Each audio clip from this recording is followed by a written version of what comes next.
آپ مسجدوں میں جاتے ہیں، امام صاحب سے کیا قرات سنتے ہیں؟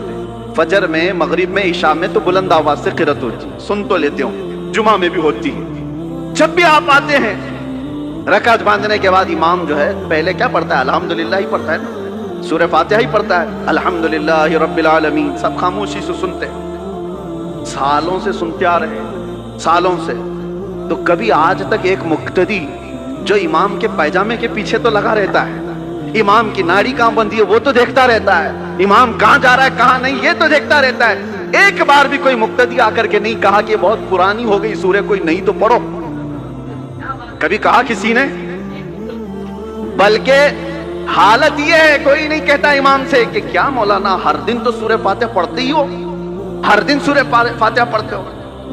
کوئی نہیں کہا کہ یہ پرانی ہو گئی نیا کچھ لے کے آؤ، نہیں، بلکہ اگر امام نیا کرنے کی کوشش کرے تو قوم اس کو سیدھا کر دے گی، وہی پڑھو جو میرے نبی نے پڑھا ہے، وہی پڑھو۔ کیوں؟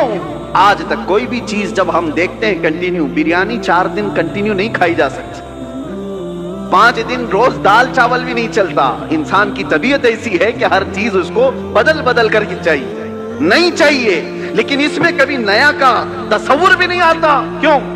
ایک یہ چیز۔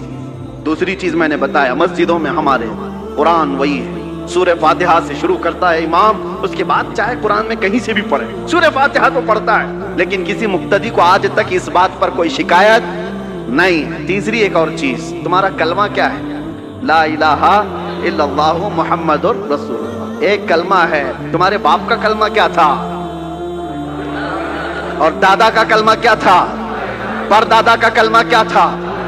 صدیوں سے ایک ہی کلمہ چل رہا ہے، ایک ہی کلمہ ہے، لا الہ الا اللہ محمد رسول اللہ۔ یہ کلمہ کبھی آپ نے اپنے ابا سے بھی نہیں پوچھا، مولانا سے بھی نہیں پوچھا، بہت سال ہو گئے کوئی نیا کلمہ تو لاتے ہیں، تھپڑ لگے گا کہ نیا نہیں، اس میں یہی پرانا ہے۔ بلکہ حالت یہ ہے دوسرا کوئی ڈائلاگ ہو، کوئی گانا ہو، کوئی بھی چیز ہو، 4 مہینے 6 مہینے چل سکتی ہے، سال بھر 2 سال، اس کے بعد وہ سننے کو دل نہیں کرتا، آدمی چاہتا ہے کہ پرانا ہو گیا اب کچھ نیا سناؤ۔